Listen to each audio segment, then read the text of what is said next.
Welcome, everyone, to this episode of Manufacturing Talk Radio. I'm Tim Grady, and I'm here with Nancy LeMaster.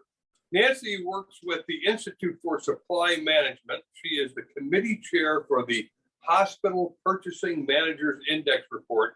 We speak with Nancy every month to find out what's happening with the hospitals because they are absolutely the front line of the healthcare industry. Nancy, thanks for joining us again. Oh, thanks, Tim, for having me. April was a busy month. I saw that the business activity index really popped. So give us an overview of the report and then let's dive down into each of these subcategories. Okay, great.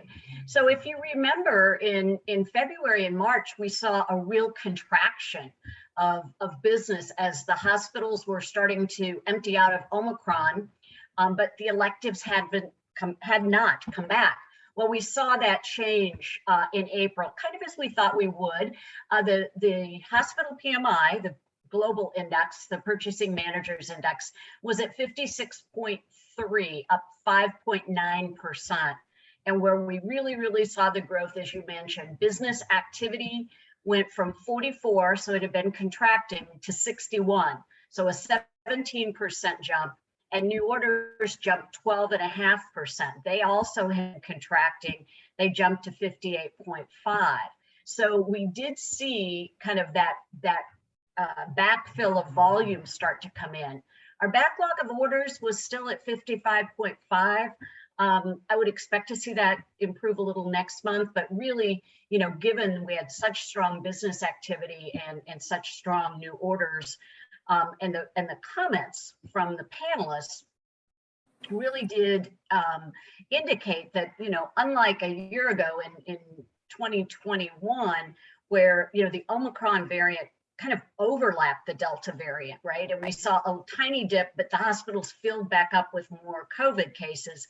Now we've emptied out of a lot of the cases. There's obviously still some, but the current variant hasn't proved to be as serious. We're not seeing the hospitalizations. We're seeing lots of cases, which is good because I know you saw that horrible employment number where we went back into the contracting, down 4.5% to 48.5.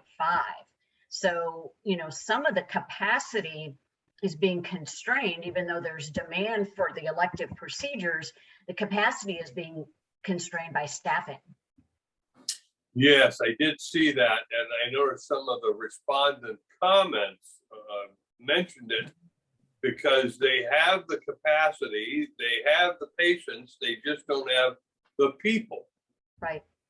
And when you think of hospital operations, obviously we always think of the nurses and physicians first, but they have to be supported by housekeepers and food service folks and supply chain techs. And the inflation and the cost of gasoline and things like that are eating into those wage increases that we saw. And so one of the comments that came back, and I hadn't even thought about it, was that although with the COVID under better control, people were more willing to come back and work inside a hospital. But if they lived very far away, in many cases now they were starting to reconsider that because they were looking for work closer to home. Your core workforce can't be remote. It's got to be there in person. So that's adding yet another kind of wrinkle in being able to recruit and retain the staff that's needed to be able to take care of the patients. So Nancy, we saw business activity go into contraction the prior month. Now in April, it's taken this big pop. Yeah. Is this the equilibrium between COVID cases and elective procedures now beginning to weigh in favor of elective procedures? That's what we're seeing right now. I think everybody's kind of holding their breath as we see more variants come out, right? Trying to understand what that could mean. But, as you and I've talked about, the more people that get vaccinated and boosted, the better. There's more people that have built up immunity. And now we have these antiviral drugs that physicians can prescribe for patients to take at home to try and keep those who do get sick from getting very sick and requiring hospitalization. So, again, it's kind of a day at a time, but you kind of I was able to go to, first time since COVID hit, an in-person conference of healthcare supply chain providers and healthcare supply chain manufacturers. And the conversation there in general was this idea that, maybe we're starting to get into a better balance of patients, that, people are thinking that this is going to last at least a little bit longer than previously, where we've seen a little bit of improvement, but within a month or two, we're filled up with COVID again. And the new orders jump is this patients now being comfortable coming back to the hospitals and doctors actually being able to schedule procedures? Exactly. It's the ability now to say, we are confident enough, we are going to have beds open if they come in for elective procedures. Some of them still, remember that word elective is misleading, right? Because it simply means you're not going to die if we postpone it for 30 days.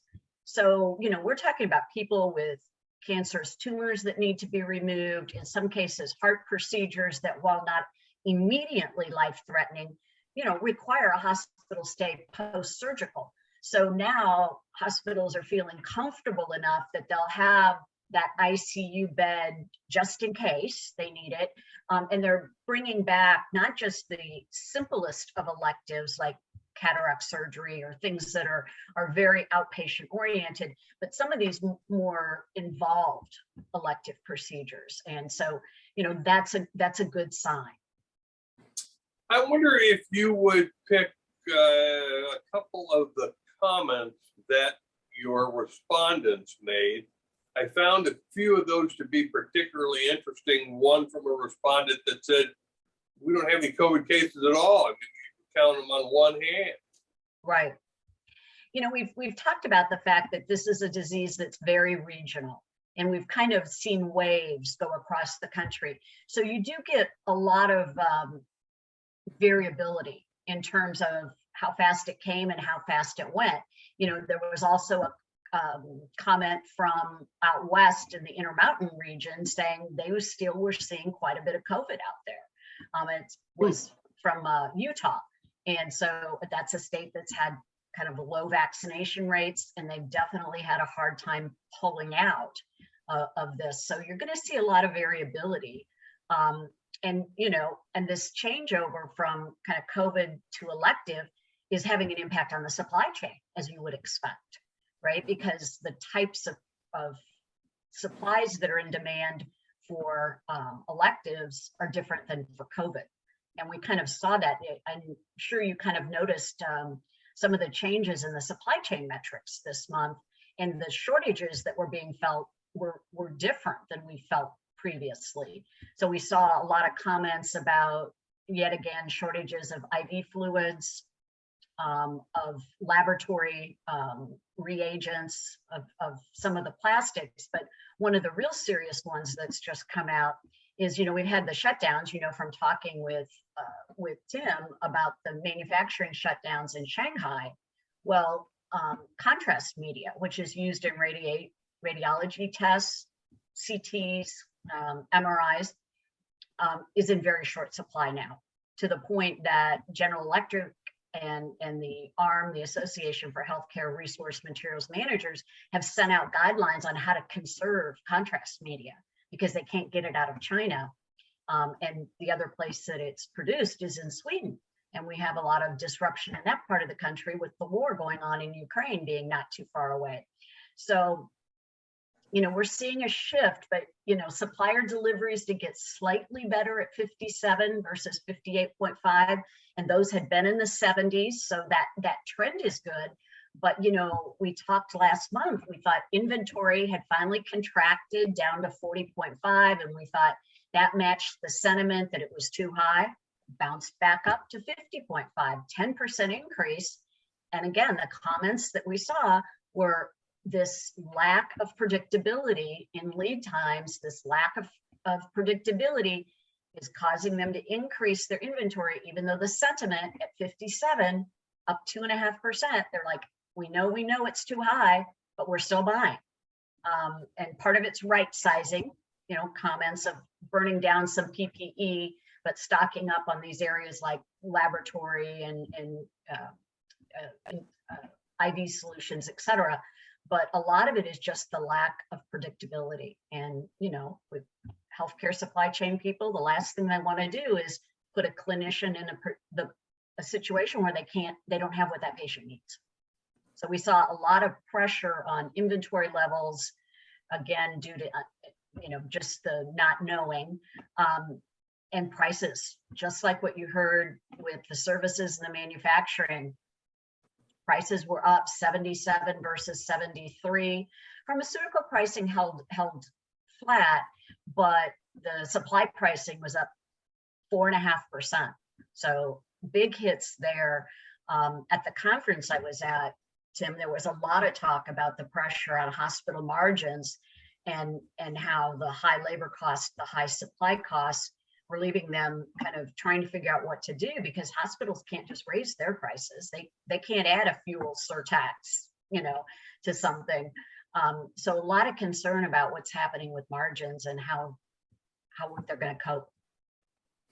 It's fascinating to me how long the supply chain was, or how many places they bought supplies from. And, I didn't think until I read the respondent comments that if they're short of lab supplies, they send my blood down to the lab, but there's nothing they can do with it, because it's just amazing what goes on behind the scenes in a hospital. And I'm wondering, Nancy, with all of the talk about reshoring and the like, how much of this will move back to the United States, even though it may be slightly more expensive to produce and buy it here, at least we'll have it here. Right. And you still hear, again, anecdotally, or you talk to places like Becton Dixon, they produce a lot of needles and syringes and core products. They've expanded US production. But, one of the comments that was kind of interesting, and again, it's comment of one, that doesn't necessarily constitute a trend, but that was some of these manufacturers who switched and started producing PPE, as part of the request, and got payment from the government to, switch over to making ventilators, switch over to making face shields and masks, et cetera, was that they've quietly shut that down and are moving back to their core products. So, that was never really a reshoring issue. That was an emergency production act. But still, my big worry is that as we see production or pressure on profits and pressure on margins, we seem to have this very short-term memory, and that people will go back to buying, saving 4 cents on a mask, and we won't see the production we need happen, and so there's, again, sort of efforts, discussions going on of, when we talk about the strategic national stockpile and what the government's going to do to reinvigorate that, to refill it, is there a way to encourage those purchases to be domestic production, where we make guarantees to these companies to get them to expand capacity? Because their shareholders aren't going to be in favor of that unless they've got some long-term contracts and some kind of volume guarantees. So, I think that those are all part of the discussions. I think it will be great to be able to have multiple examples of it actually happening. And I don't think we've seen much of that yet. Okay. Yeah, I would probably agree. I'm also fascinated by one of the comments that came up.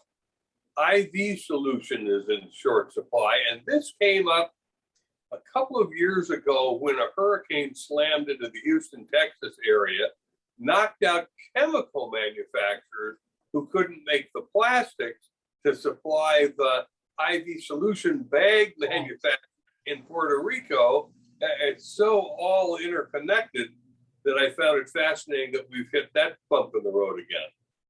Yeah, the production of IV fluids is a really good example of how, prices got pushed downward. businesses bought each other, we only have about 3 producers of IV solutions.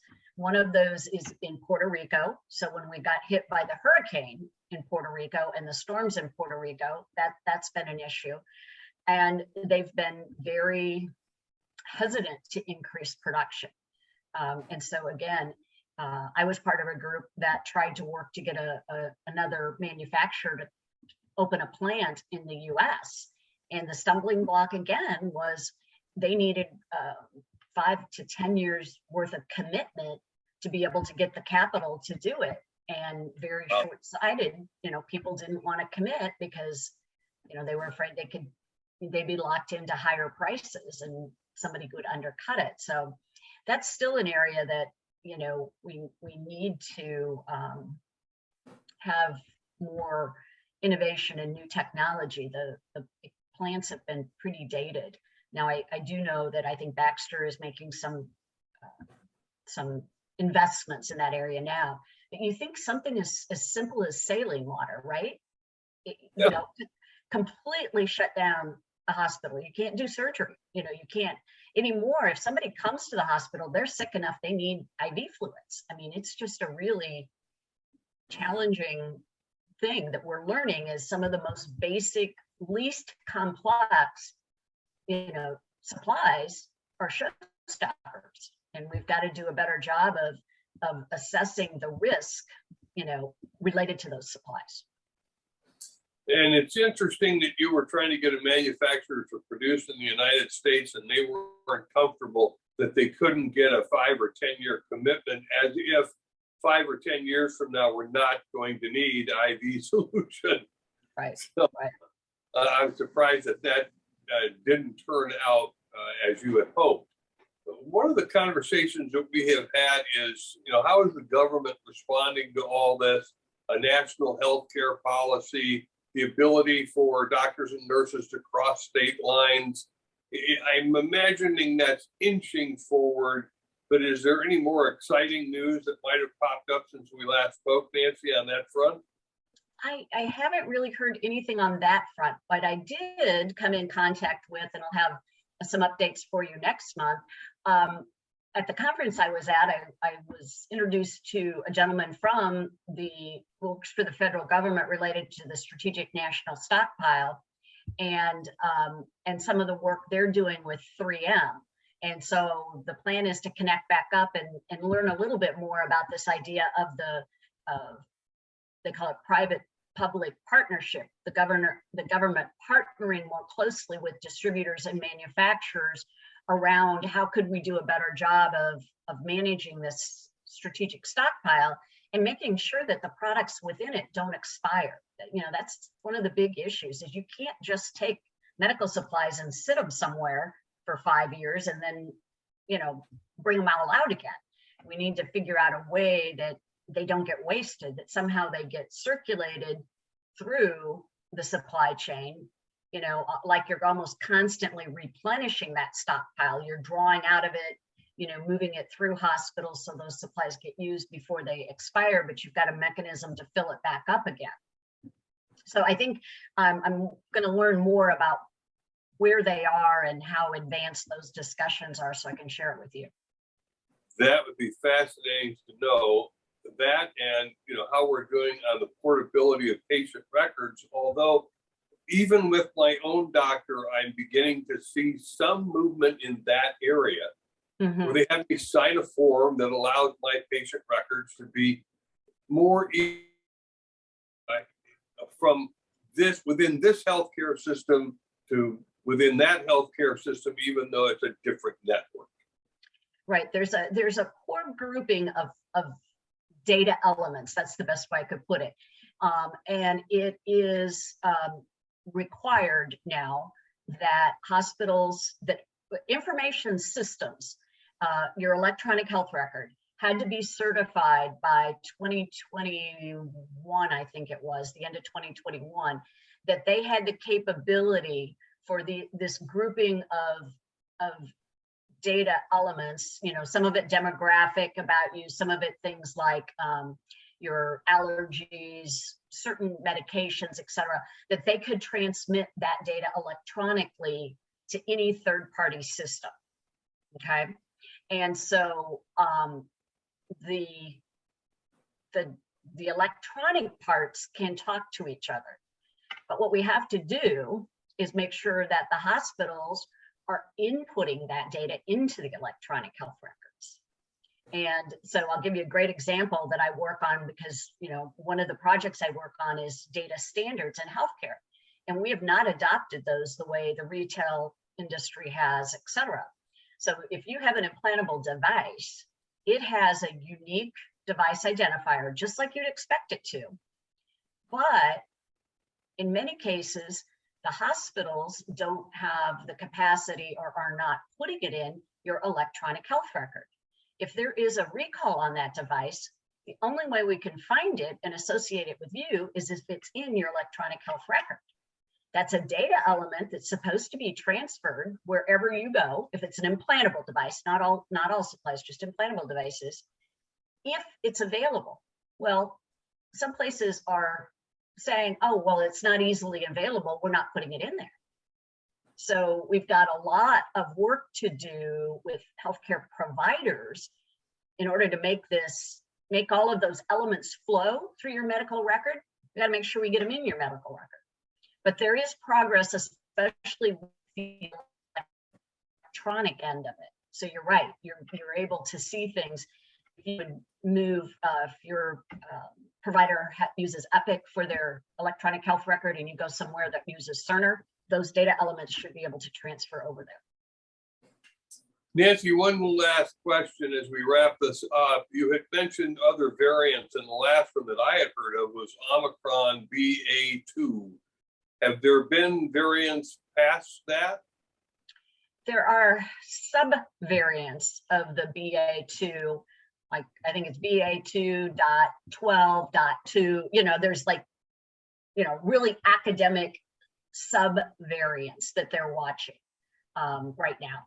And I think, and what they're finding to date that I've read is that it is very contagious. A lot of people are getting it.